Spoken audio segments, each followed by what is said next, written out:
스님들 안녕하세요. 역천입니다. 반갑습니다. 자, 오늘의 단폴더, NBA 조합표에만 있는 이 오늘의 단폴더. 제가 녹화 끝나고 라이브 방송에서만 알려드리고 있어요. 이게 오늘의 단폴더는 뭐뭐입니다. 이렇게 알려드리고 있는데 이거는 지금 솔직히 계속 맞고 있거든요. 오늘도 댈러스 마인 맞았는데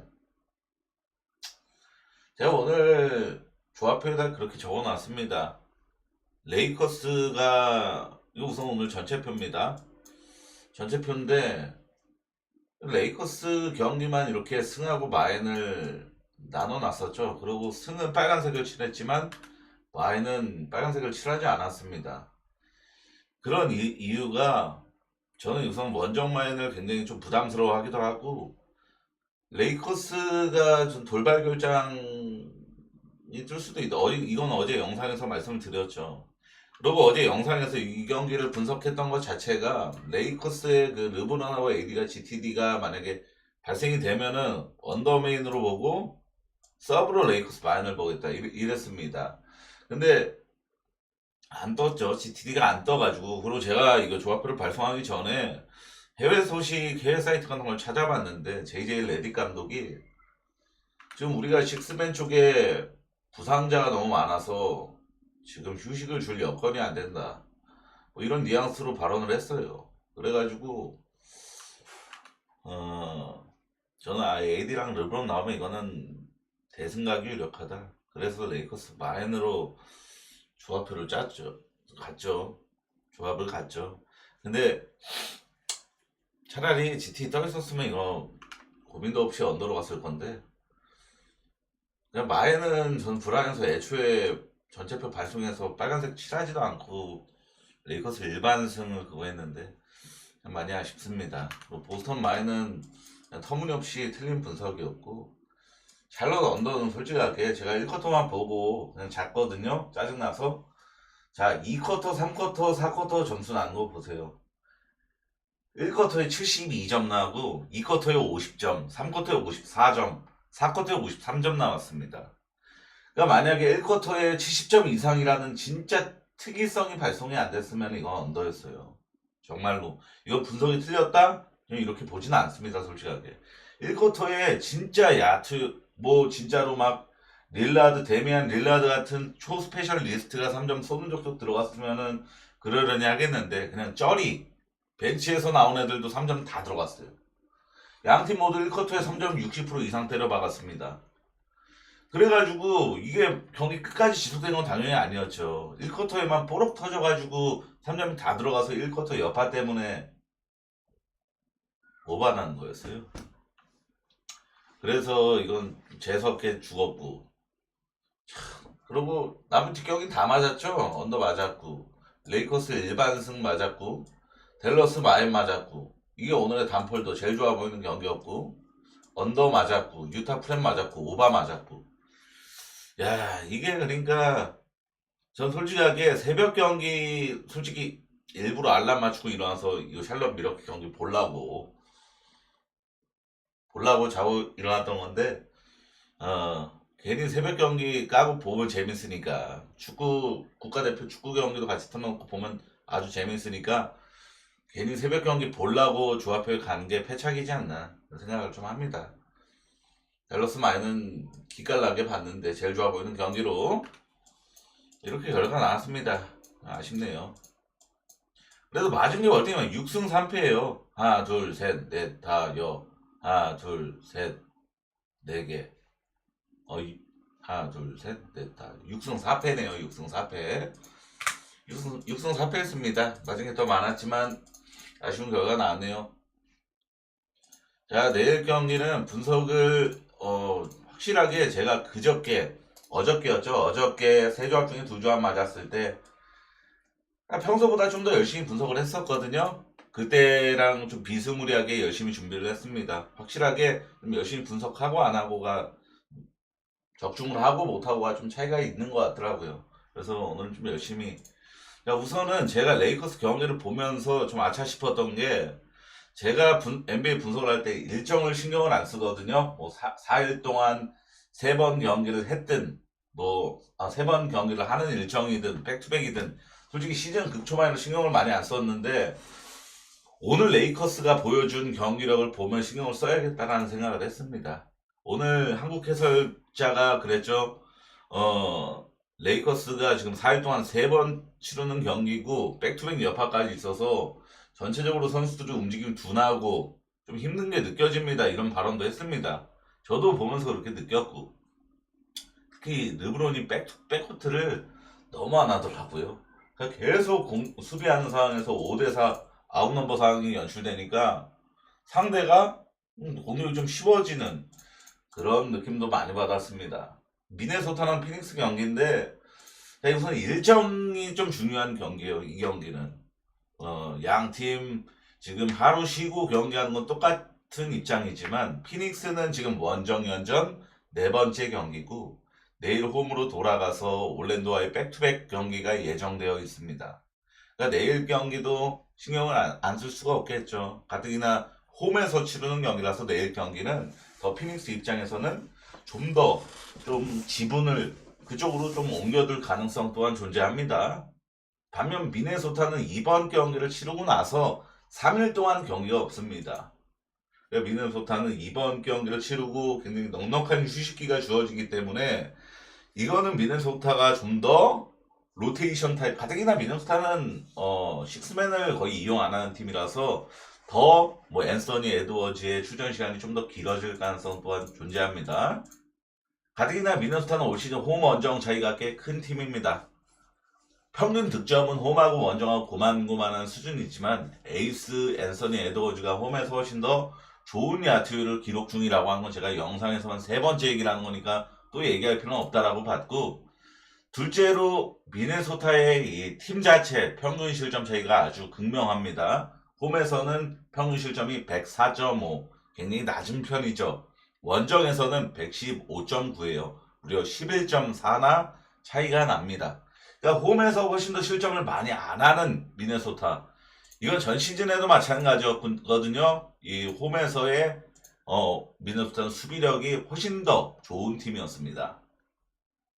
반대팀이 결국에는 NBA에서 우리가 마엔을 깔 때 가장 수월한 마엔, 당연히 가비지 타임이 아주 넉넉하게 나오는 오늘 댈러스 마냥 20점 차 이상의 가비지 타임이 계속 지속되는 기준점이 7.5, 8.5 이 정도 수준이었기 때문에 뭐 이 정도면은 무조건 이거는 가비지 프렌드 걱정 없겠다. 이런 경기가 나오려면은 제일 우리가 마엔을 깔 때 제일 바라는 시나리오는 그겁니다. 솔직하게 이걸 좀 한 가지 예시를 들어보자면은 어저께 클리브라고 시카고 경기 있죠. 4쿼터 거의 막판까지 접전으로 가다가 막판에 시카고가 공격을 다 실패하고 클리브랜드는 다 성공하면서 아주 시원한 마연승이 완성되었던 경기였죠. 근데 이런 경기는 아시다시피 4쿼터 막바지까지 푼한 경기가 아니었어요. 계속 마엔간 입장에서는 아주 똥줄 계속 타는 그런 양상이었고, 우리가 바라는 거는 오늘 샌안토니오처럼 야투가 굉장히 부진해서 저득점을 하는, 얘네가 득점을 못하는 그런 경기가 아주 푸근한 마인이 발생이 되는 거거든요. 근데 다시 한 번 말씀드리면 미네소타는 홈에서 실점이 많지 않은 수비가 아주 좋은 팀이고, 피닉스는 지금 드란트랑 빌도 없는 공격력 자체가 직접 이 오클라호마 전에서도 얘네가 득점을 못해서 시원하게 가비지 당한 그런 피닉스를 상대를 하죠. 그러니까 결론적으로 이 경기는 미네소타가 오시는 홈에서 4승 2패인데 이 4승 중에 2번이 마엔 성공이었고 2번이 프렌이었습니다. 결론적으로 반반 밖에 안 되는 거잖아요. 근데 이 2번 프렌이 됐던 거를 자세히 살펴보면은 토론토전에 11.5 받고 11.5 마엔 받고 11점 차로 승리해서 0.5 프렌 당했고, 그리고 덴버전에도 얘네가 마이너스 3.5 받고 3점 차로 이기면서 0.5 프렌 당했고, 즉 두 번의 프렌 모두 0.5 약간 약간 미네소타 입장에서는 되게 억울한 프렌이었단 말이죠. 나머지 2번 마엔 성공했던 거를 살펴보면은 샬럿 상대로 8.5 받고 21점 차 승리, 아주 기준점 무시 푸한 마인이었고, 포틀랜드 상대로 11.5 받고 25점 차 승리, 아주 푸근한 마인이었습니다. 지금 상대가 막 진짜 이거 미네소타전 미네소타가 토론토전 이때 0점으로 프렌치 켰던 거 경기 보신 분들은 아실 거예요. 4쿼터 때 스카티 반지 끝까지 뛰기면서 끝까지 앵겨 붙어가지고 터무니없이 프렌치 킹 경기였거든요. 정말 재수없게 그런 구도만 아니라면은 근데 피닉스는 아시다시피 내일 바로 올랜도전 백투백이 있기 때문에 피닉스는 지금 막판에 끝까지 앵겨붙을 이유가 없습니다. 진짜 접전이 아니라면은. 근데 지금 부커와 아이들 상태로는 홈에서의 미네소타랑 접전 구도를 만들 수 있느냐를 생각해야 돼요. 근데 솔직히 힘듭니다. 근데 피닉스가 유일하게 이건 마인이 좀 불안한 요소는 뭐냐면은 피닉스가 가비지 멤버들이 좀 좋아요. 데미안 리부터 좀 NBA에서 식스맨으로도 좀 어느 정도 활약을 해줄 수 있을 만한 애들이 가비지 멤버들로 지금 나오거든요. 제가 이 피닉스 경기 저번에 세크 언덕 갔다가 피닉스 애들이 달려가지고 가비지 타임에 5분 동안 30점 났다고 하면서 막 꼬라지 난 적이 있었죠. 그때 제가 봐서 아는데 피닉스 가비지 멤버들이 좀 좋아요. 라인업이. 그래갖고 얘네 가비지 타임에 만약에 가비지 타임이 나왔는데 미네소타가 피닉스 가비지 멤버 애들이 잘해가지고 재수없게 막 1.5, 0.5 프렌치 키는 그런 시나리오만 아니라면은 저는 미네소타 마인이 훨씬 유력한 경기라고 봅니다. 미네소타 마인으로 서브는 언더도 저는 나쁘지 않게 본 경기입니다. 이 경기는 지금 피닉스의 득점력이 굉장히 많이 형편없죠. 듀란트랑 빌 없으니까. 인디애나랑 마이애미 경기는 홈 원정 그대로 리턴 매치입니다. 직전 경기 기준점이 227.5 받고 235점 나면서 정확하게 몇 점 오바 됐던 거죠? 5.5점인가요? 6.5점인가요? 이렇게 오바가 됐던 좀 넉넉한 오바가 났던 경기였죠. 저 역시도 이 경기를 주력 조합에 가서 적중을 했던 경기였습니다. 이로써 양팀 상대 전적은 5연속 오바를 기록하게 됐고 인디애나는 올 시즌 홈에서 5번 경기를 치러서 5번 모두 올오바. 마이애미는 최근 5경기에서 4오바 1언더를 찍은 아주 데이터는 오바 쪽을 좀 명확하게 가리키는 그런 경기가 좀 됐습니다. 자, 그저께 있었던 양팀 맞대결의 박스 스코어를 살펴보겠습니다. 우선 제가 이 경기를 처음 시작부터 집중해서 봤는데 처음 시작하고 나서 2분을 그냥 통으로 놀고 시작했던 경기였어요. 근데 1쿼터에 55점 나왔습니다. 그러니까 보면서 제가 느낀 건데 우선 양팀이 야투도 나쁘지 않았고 양팀 모두 팀 야투로 50%를 넘기는 경기였으니까 충분히 공격 작업이 애먹은 경기는 아니었고 아데바요가 마이애미에서 30득점을 기록하면서 최다 득점 인디애나의 페인트 존을 아주 수월하게 전혀 막힘없이 좀 깔끔하게 공략해낸 경기였습니다. 인디애나는 무엇보다 이날 턴오버를 20개를 기록했고 마이애미가 10개밖에 기록을 안 했기 때문에 이 차이 때문에 패배를 한 거거든요. 턴오버가 2배 차이, 10개나 더 많이 차이가 나서 이 턴오버 차이 때문에 진 겁니다. 인디애나 역시도 팀 야투로 50% 이상 기록했을 정도로 야투는 충분히 좋았단 말이죠. 3점 성공은 되려 더 좋았고. 근데 이 턴오버 때문에 결국엔 진 겁니다. 그리고 이렇게 턴오버가 한 팀이 20개씩이나 기록한 굉장히 많이 나오는 경기에서 오버가 나오는 것도 흔한 일은 아니에요. 20개면 굉장히 NBA 치고도 많이 나오는 턴오버인데 직전 경기 양팀의 페이스 수치는 정확하게 101이었습니다. 101. 이것도 충분히 빠른 편에 속하는 경기였거든요. 저는 솔직히 또다시 메인으로 오바. 서브는 그래도 인디애나가 홈 연전에서 수입당할 가능성보다는 서력할 가능성이 높다라고 봅니다. 근데 여기 써놨지만 1차전보다 좀 더 기준점이 올랐지만 그것과는 별개로 그때보단 덜 좋아 보입니다. 그때보단 좀 덜 좋아 보인다. 주력 조합으로 가기엔 좀 애매한데 이 정도로 좀 느낄 정도로 좀 덜 좋아 보인다라는 거예요. 왜냐면은 이 리턴 매치라는 거 결국에는 리턴 매치 첫 번째 경기에서 우선 오바가 났죠. 두 번째 경기 연달아 오바가 나는 시나리오는 물론 양팀이 또다시 팀 야투로 50% 이상 기록을 하면 수월한 오바가 날 가능성이 충분히 높겠지만 결국엔 인디애나는 특정 팀한테 홈에서 2연패를 당하기 싫으니까 좀 수비 전술이라든지 아데바요한테 완전히 털려 먹었잖아요. 결국에는 솔직히 말해서 인디애나가 어떻게 페인트전을 강화할지 모르겠지만 마일즈 터너가 버티는 골밑으로는 아데바요 막긴 불가능합니다. 수비가 원체 안 되는 센터이기 때문에. 괜히 인디애나가 페인트 존 실점 1등 팀이 아니거든요. 근데 이걸 좀 감안해보면 얘네가 좀 수비 전술을 변경해서 이게 좀 먹혀 들어가는 그림이 나오면은 언더가 나올 가능성은 충분히 있다. 근데 그래도 저는 오바맨으로 싸우는 인디애나 승입니다.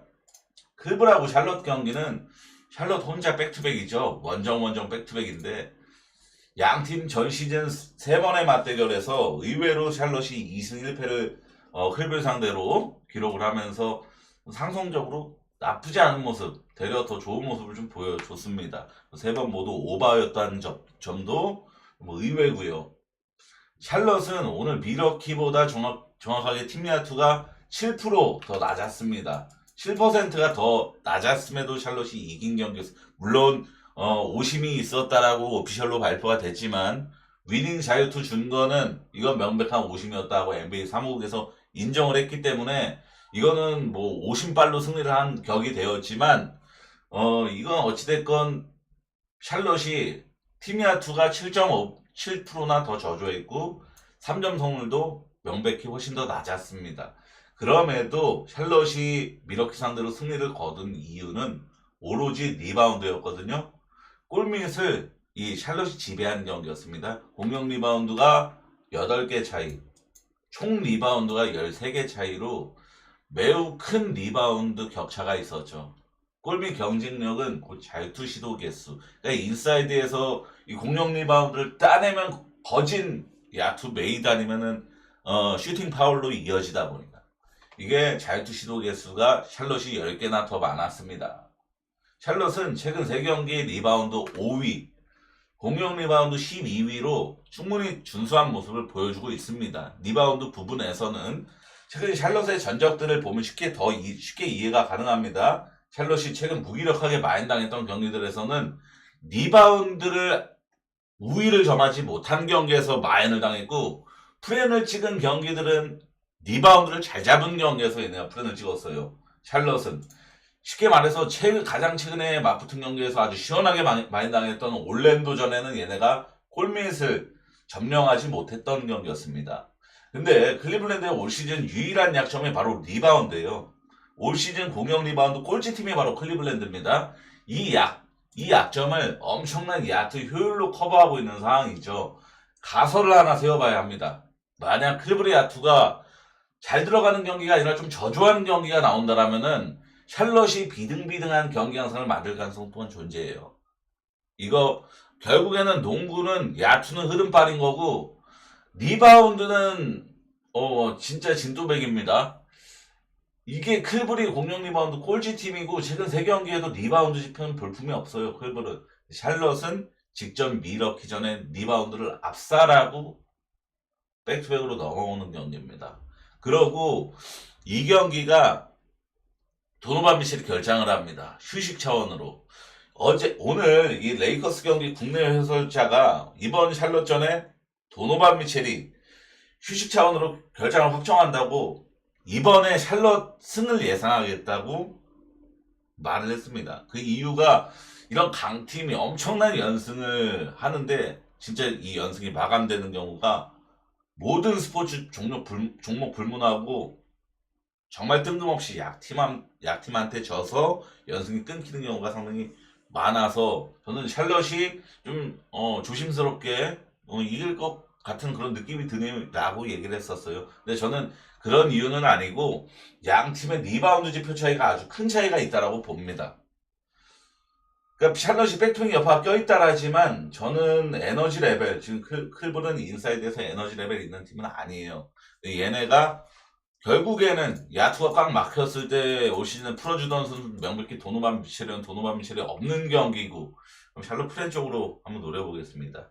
샬럿 프렌만 보겠습니다. 이 경기는 워싱턴하고 디트로이트 경기는 전 시즌 맞대결 4번 있었는데 2승 2패였고 신기한 거는 양팀 전 시즌 양팀 상대 전적 4번 모두 원정에서 경기한 팀들이 승리를 거뒀던 기록이 남아있습니다.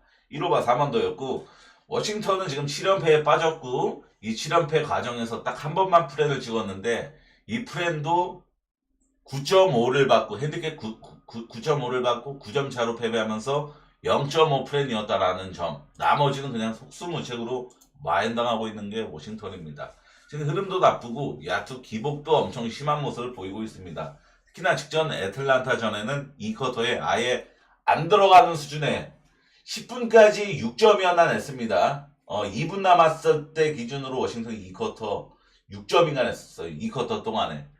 야, 그거 보면서 거의 그 하나원 큐 빙의한 줄 알았는데 그럴 정도로 워싱턴은 그럼에도 오버가 난 게 좀 신기한 거였죠. 반면 디트는 올 시즌 5할 본능이 너무 강하고 11월 이후로 연패를 허용한 적 없이 패배한 다음 경기는 꼭 승리를 챙겨주는가 하면은 프로권 강팀들과도 연장 접전을 끌고 가는 등 충분히 좋은 흐름을 보이고 있습니다. 그냥 디트 보는 게 맞겠죠, 이 경기는. 자, 좀 자세히 살펴보겠습니다. 최근 3경기 지표를 좀 주요 깊게 살폈어요. 디트는 최근 3경기에서 마이애미, 미러키, 토론토를 상대했습니다. 워싱턴은 휴스턴, 샌안토니오, 애틀란타를 상대했어요. 어느 쪽이 좀 더 난이도가 있어 보이시죠? 그래도 디트는 플레이오프에 무조건 진출을 가능성이 높은 동부에서 마이애미, 미러키 두 팀이나 버티고 있는 디트가 좀 더 난이도가 있다고 봤거든요. 휴스턴, 샌안토니오는 휴스턴, 샌안토니오, 애틀란타인데 애틀란타는 프롭에 진출, 프롭권이라고 얘기할 수 없는 팀이고 샌안토니오는 당연히 아니고 휴스턴도 지금은 아주 좋은 성적을 거두고 있지만 전 시즌에 명백히 탈락을 했던 팀입니다.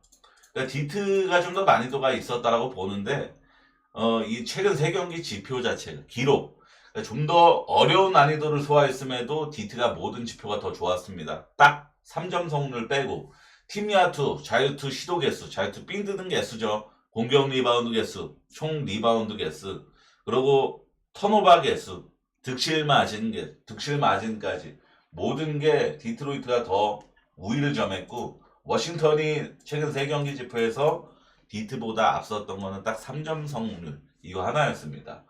모든 게 디트가 좀 우세한 지표를 좀 가지고 있었어요. 메인으로 디트 승 마인까지 보고 언어박은 패스입니다. 이건 언더 쪽으로 봅니다. 언더 쪽으로. 멤피스랑 덴버 경기. 이 경기는 좀 할 말이 많아요. 이 경기는 할 말이 굉장히 많습니다. 좀 길더라도 양해를 좀 부탁드립니다.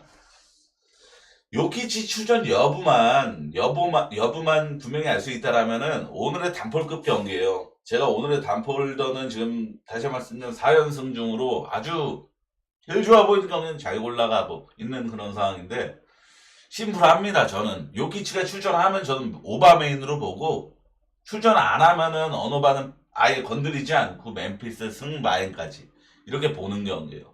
제가 저번에도 말씀드렸지만 덴버는 요키치가 그냥 전부입니다. 직전 덴버 뼈만 남은 뉴올리언즈한테 리바운드를 완전히 압살을 당했거든요. 그러면서 패배를 당했죠. 수비도 공격도 안 되기도 했죠.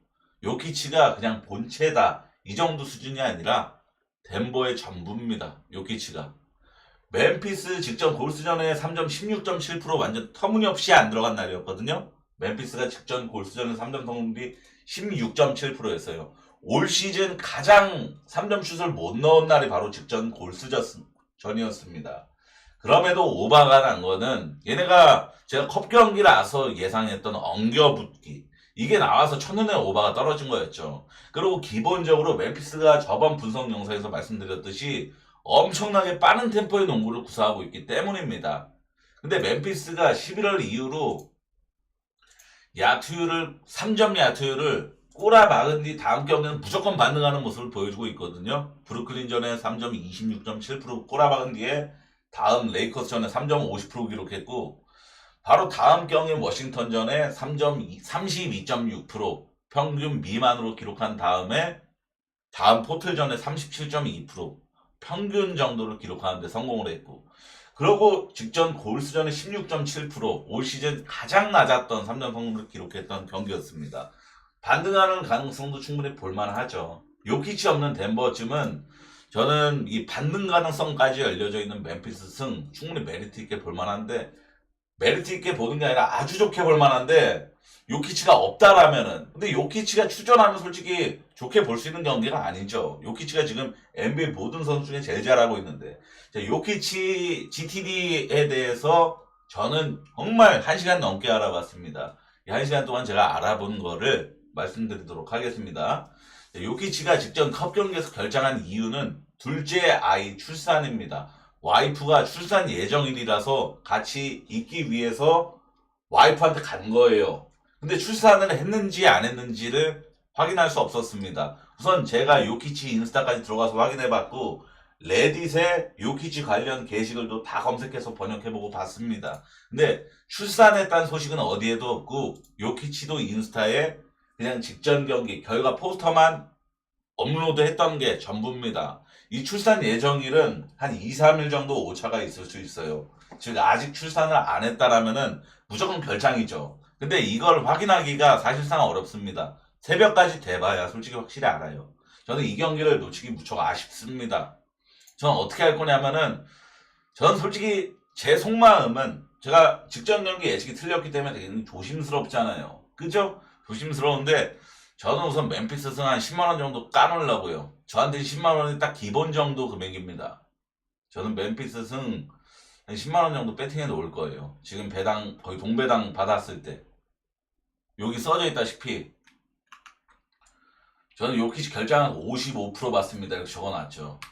왜냐하면은 요키치라는 어찌됐건 아주 비중이 적은 인물도 아니고 출산을 만료했다라면은 뭐 제가 소식을 발견을 했겠죠. 1시간을 넘게 해외 사이트를 뒤져가면서 번역기 돌리고 하면서 다 알아봤는데 출산을 하지 못했을 가능성을 저는 5%를 더 보는 겁니다. 출산을 못했다 그러면은 아시다시피 뭐 출산을 해보신 분들은 아시겠지만 이 출산 예정일의 오차범위는 2, 3일이에요. 2, 3 앞뒤로 2, 3일. 그러면은 그저께 결정했고 하루 쉬고 이번 경기 또다시 결정할 가능성 저는 5%더 높게 봅니다. 그래서 멤피스 승만 한 10만원 정도 배당 따라탈 때 가놓을 거고 만약에 결장 오피셜 뜨면은 100% 이거는 배당 제가 봤을 때 1.30까지 갑니다. 1.30까지.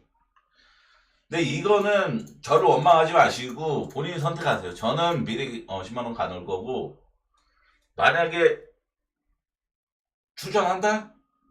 그냥 멤피스가 역배가 돼도 그냥 갔다 하면서 그냥 보겠습니다. 멤피스군 할게요. 근데 요키치가 만약에 출전을 한다로 바뀐다 그럼 추가 배수로 오바 들어갈게요. 멤피스는 까는 건 그냥 냅두고 보험 안 받치고 냅둬버리고 오바를 추가 배팅으로 갈게요. 요키 출전하면은 뭔 말인지 아시죠? 뭔 말인지 알지? 이거 우선은 그러니까 요키치 GT 상태일 때 멤피스 승만 기본적으로 접근해 놓고 멤피스 결장한다? 만약에 요키치 결장한다? 그럼 마엔승 전 추가로 좀 더 배팅 들어갑니다. 근데 요키치가 만약에 출전을 한다. GTD에서 프로바블로 바뀐다. 그러면 오바를 추가 배팅으로 기준적인 230대로 올라가더라도 오바로 추가 배팅 갑니다. 무슨 말인지 아시죠? 이렇게 갈 겁니다. 근데 이 경기는 아시다시피 메인 조합에 갈 수가 있는 경기가 위험 부담이 껴있기 때문에 메인 조합으로 안 가지면 개인 배팅 이렇게 들어간다라고 대놓고 알려드리는 겁니다. 개인 배팅은 좀 이렇게 갈 거예요 무조건. 포틀랜드랑 애틀란타 경기는 양팀 상대 전적이 아주 놀랍습니다. 2019년 11월 11일 맞대결부터 대략 5년 동안 양팀의 맞대결은 모두 홈팀이 승리를 거뒀었어요. 모두. 양팀이 서부팀과 동부팀이기 때문에 1년에 2번씩만 맞대결을 펼치는데 5년간 단 한 번도 1년에 2승을 달성한 팀이 한 번도 없이 1승 1패 나눠먹기가 지속되고 있다라는 겁니다. 5년 동안. 모두 홈에서 치른 팀들이 승리를 거뒀고 우선 멀리 갈 필요는 없어 보이고 전 시즌 맞대결을 중점적으로 살펴보겠습니다. 포틀랜드가 전 시즌 홈에서 애틀 상대로 106대 102로 해건도 양상 속에서 승리를 거둔 바 있었는데 당시 애틀란타 오콩우, 트레영, 제일런 존슨 등 이 핵심 대거가 결장한 경기였습니다. 당시 애틀 소속이었던 디준 테머리가 40득점, 야투율도 50% 이상을 기록하면서 원맨 쇼급 활약을 펼쳤지만 패배한 경기였어요. 그리고 애틀이 이 경기는 일정도 굉장히 중요합니다. 이 경기는 애틀은 일정상으로 내일 바로 원정 백투백으로 세크 원정 갖고 세크랑 경기해야 됩니다. 애틀란타는 가뜩이나 애틀랜타가 올 시즌 제일 백투백의 성적이 안 좋은 팀이에요. 백투백 두 번째 경기에서 제일 약점을 많이 보였던 팀이 애틀랜타입니다. 그거 신경 써서라도 1차전에 로테이션 타임 좀 길게 가는 건 좀 불가피해 보이고, 애틀사이드는 전혀 메리트 없어 보이고, 포틀 프렌의 언더, 보겠습니다. 포틀 프렌의 언더. 포틀 프렌 메인으로 서브는 언더 쪽. 시카고랑 휴스턴 경기는 시카고 경기 230대 초반이면 못 먹어도 오바 봐야 된다는 마인드인데, 야투 흐름도 좋고 그리고 잭라빈만 결정 안 하면 오바 가능성 80%가 넘어가는 팀이 시카고고, 그런데 휴스턴이 서부에서 제일 기준점 낮게 받는 극강의 언더팀이라는 걸 명심해야 됩니다. 올 시즌 휴스턴 모든 경기 중에서 230점 넘는 경기 딱 3번밖에 없었어요. 극강의 오바팀과 극강의 언더팀이 만났을 때 보통 오바팀의 영향을 많이 받기 마련이거든요. 휴스턴 팀 컬러 생각해 봤을 때 얘네가 달리는 구도가 생각이 안 납니다. 솔직하게. 얘네는 기본적으로 좀 거북이 같은 느낌이라서. 그리고 시카고도 올 시즌 유일하게 막 진짜 해관더 경기했던 게 올랜도전이었죠. 그럼 완전한, 그때도 시카고 홈이었습니다. 올랜도전에는 완전한 해관더 경기가 나왔는데, 그런 것처럼 대놓고 언더팀을 만났을 때 시카고는 해건더 경기를 했던 전례가 있잖아요. 올랜도라는. 휴스턴이랑 언더팀 만났을 때도 해건더 경기가 나오지 말란 법은 없습니다. 근데 잭라빈이 있는 시카고는 저는 무조건 오바 봐야 된다는 마인드가 있어요. 오바 메인으로 서브는 시카고 프렌 보겠습니다. 오클라호마랑 댈러스 경기는 전 시즌 플레이오프에서 오클라호마가 댈러스한테 2승 4패를 당하면서 탈락을 했었죠. 오클라호마는 앙금이 분명히 남아있을 매치업이에요. 앙금. 복수해야 될 명분. 가뜩이나 댈러스는 백투백을 뛰고 치르는 경기입니다. 더군다나 4일 동안 3번째 경기예요. 가장 체력적으로 극심한 지옥 같은 경기라는 이 4일 동안 3번 치르는 그 일정. 그의 마지막 경기. 오늘 레이커스가 딱 이 일정이었는데 제가 미처 확인하지 못하고 봤었죠. 댈러스가 딱 이 일정이야. 4일 동안 3경기 치르는 일정에서 마지막 경기. 더군다나 백투백까지 껴있는. 그러니까 이 체력적으로도 이건 오클라호마가 많이 유리했어요. 왜냐? 오클라호마는 지금 계속 홈연전만 치르고, 이게 홈연전 또 마지막 경기예요. 이번 경기 치르고 하루 쉬고 이제 원정 넘어갑니다. 그런 것처럼 이게 일정상이나 체력적으로는 오클라호마가 많이 유리한 경기란 말이죠. 많이. 그러고 오클라호마 입장에서 프롭에서 댈러스 우리를 탈락시켰던 대상이었던 댈러스 만난다. 이거는 복수할 명분이 굉장히 뚜렷하죠. 오클라호마가 댈러스 상대로 그렇게 강점을 보였던 편은 아니지만 이번 경기는 타이밍이나 일정상으로나 오클라호마가 댈러스를 좀 무참히 찢는 양상을 보는 게 맞다라고 봅니다. 가뜩이나 오클라호마가 올 시즌에 제일 마인 성향이 뛰어나요. 제가 아까 게시글에도 적었지만 제가 오늘의 단폴 경기가 4연승이라고 적어놨습니다. 근데 그 4연승 과정에서 제일 많이 갔던 게 14일 오클마엔, 16일 오클마엔. 두 번이 오클마엔이었어요. 왜 저는 이 오클라호마 마엔을 왜 좋아했냐면은 제일 마인을 잘해주는 팀이었기 때문입니다. 오클라호마가. 근데 오클라호마가 이 마인을 해주면은 어느 오바는 꼭 뭐를 찍으면서 마인을 찍죠? 언더를 내면서 찍죠?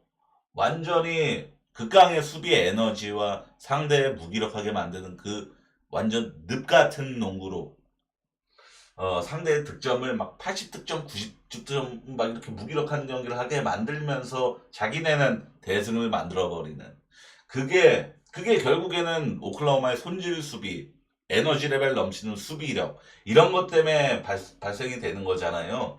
댈러스 상대로 이게 한껏 더 강해질 거라고 봅니다. 왜냐? 복수해야 되니까. 댈러스 가뜩이나 지쳐있는데 4일 동안 3번째 경기 백투백 여파까지 지쳐있는 상태인데 오클라호마가 가만히 안 놔두겠죠. 찢어버리려고 마인의 언더로. 그렇죠? 이렇게 봤던 경기입니다.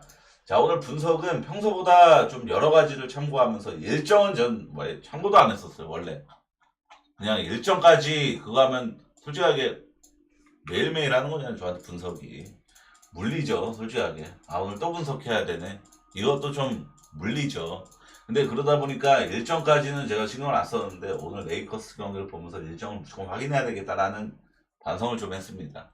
오늘은 일정까지 아주 고려를 하면서 분석을 했던 경기. 대표적으로 애틀란타 내일 백투백이다.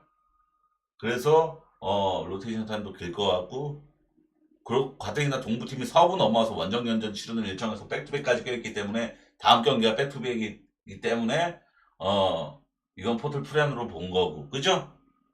그러고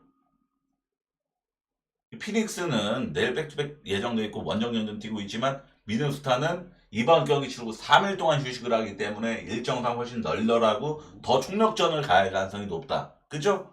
그리고 댈러스도 지금 4일 동안 세 번째 경기고 백투백이 여파까지 달려있고 오클라호마는 이동거리 없이 최근에 계속 호면전만 했기 때문에 체력적으로나 뭐 동기부여, 복수할 명분으로나 오클라호마가 대승으로 보답할 가능성이 높다.